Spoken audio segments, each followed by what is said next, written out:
After graduating college, I worked a lot of late nights as an engineer. And when I get out of work, the only thing that was open was McDonald's. My favorite thing was the fries. But the thing is, I stopped eating them. I felt guilty about eating their food. So that's why when they asked me to help you find answers, I was a little skeptical at first. But then I thought, maybe this is a chance to get to the truth. Now, as an engineer, I normally take a bunch of components and put them together to form a machine.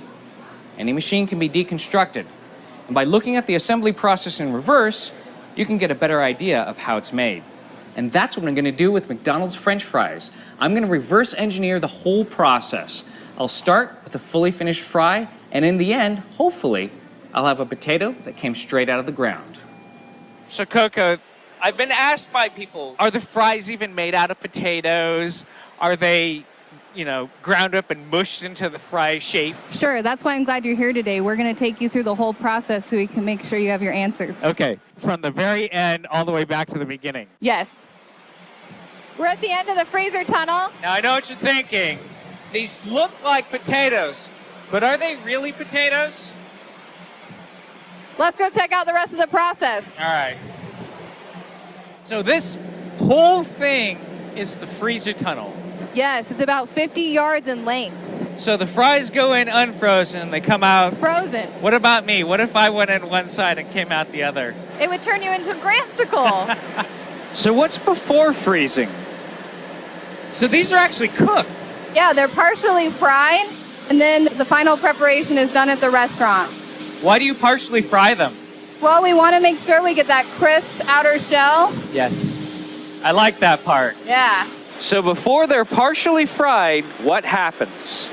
This is the ingredient dip where we control the color, and we're adding dextrose, a natural sugar, to make sure that we get a consistent color no matter what time of the year it is. Also, sodium acid pyrophosphate. What is that? That's going to make sure that we control the graying after freezing. So this is all about maintaining consistency all throughout this process. Yes. It's no wonder that the fries always taste the same. They always taste really good. Let's keep going back. All right, Coco, so here's a big one.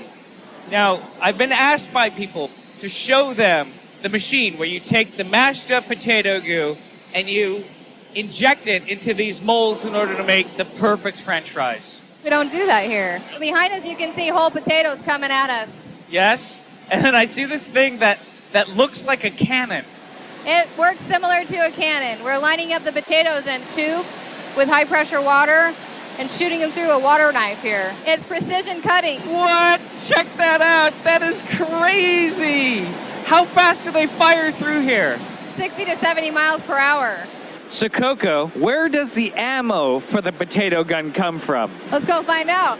So these are all the potatoes coming in. I mean, some of these are huge. That one's as big as my forearm. Are you using GMO potatoes? No, we don't use GMO potatoes for McDonald's fries, but we do use different varieties. So we have russet Burbanks and Umatillas. Potatoes are just like people. They come in different shapes and sizes.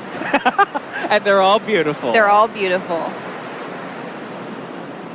So I've been all through this factory, and I've seen the potatoes come off the trucks. I got one final question. Where does this come from? So all around us, under these vines, we'll find what makes mac fries. All right. Clear the vines away, start digging. Am I doing good? You're doing well. It's like an Easter egg hunt. Oh, this is like the worst Easter egg ever. This is it, right? See? A real potato. This is where it all begins. So you wanted to know where McDonald's fries come from, or if they're even made out of potatoes. So I went to Simplot.